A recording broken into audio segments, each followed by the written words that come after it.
काल भैरव का साया कहानी। गोगा जैसे ही दरवाजे के पास पहुंचा, दीवार पर बनी छाया और भी स्पष्ट होती गई।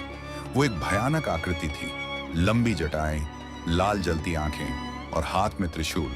भीरों ने डरते हुए पूछा, गोगा, ये कौन है? गुफा के सांप ने कहा, यह है काल भैरव, अंधकार का जादूगर जिसे नागमणि की शक्ति चाहिए।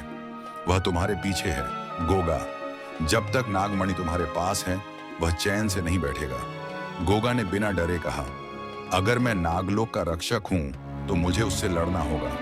पीछे हटना अब विकल्प नहीं है। गोगा ने सांप के बताए अनुसार दरवाजे में नाग आकृति वाली कुंजी घुमाई। दरवाजा धीरे धीरे खड़खड़ाते हुए खुला। जैसे ही उन्होंने अंदर कदम रखा, एक ठंडी हवा और अजीब सी फुसफुसाहट सुनाई दी। भीतर अंधेरा था, मगर दीवारों पर कुछ चमकदार शिलालेख उभरने लगे। ये नागलिपि में लिखे हुए थे। गोगा ने हाथ बढ़ाया तो शिलालेख अपने आप हिंदी में बदल गए।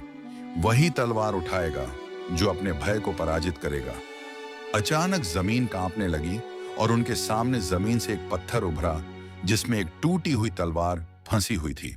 गोगा ने तलवार निकालने की कोशिश की, लेकिन जैसे ही उसने उसे छुआ, वह एक बार फिर से दर्शन देखने लगा। इस बार उसे एक और दृश्य दिखाई दिया।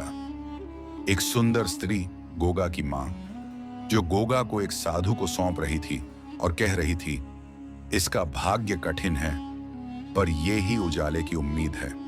गोगा ने आंखें खोली। वह भावुक हो गया था। भीरों ने पूछा, क्या हुआ गोगा? गोगा ने उत्तर दिया, मुझे अब यकीन हो गया है, मेरी मां और पिता जिंदा हैं और मुझे उन्हें ढूंढना है। तभी एक जोरदार गर्जना हुई। हा हा हा हा, अगर उन्हें पाना चाहते हो तो आओ मेरे पास।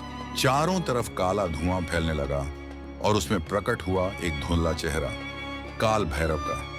उसकी आंखों से आग निकल रही थी और वह बोला, नागमणि मेरी है बालक, तुम उसे ज्यादा दिन तक नहीं बचा सकोगे। गोगा ने अपनी मुट्ठी बांधी और बोला, अगर तुम्हें नागमणि चाहिए तो पहले मुझे हराना होगा। धुआं और चेहरा एक तेज झोंके में गायब हो गए, लेकिन गुफा में एक और रास्ता खुल गया।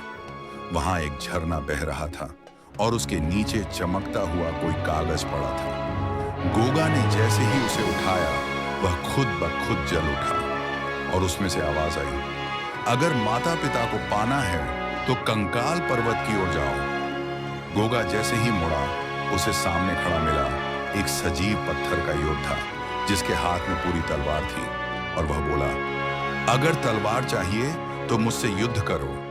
अगले एपिसोड की झलक, गोगा का पहला असली युद्ध एक पत्थरीले योद्धा से। नागमणि की शक्ति का पहला प्रयोग। गोगा और उसके दोस्तों की यात्रा शुरू होती है कंकाल पर्वत की ओर, जहां उनका इंतजार कर रहा है काल भैरव का पहला जाल।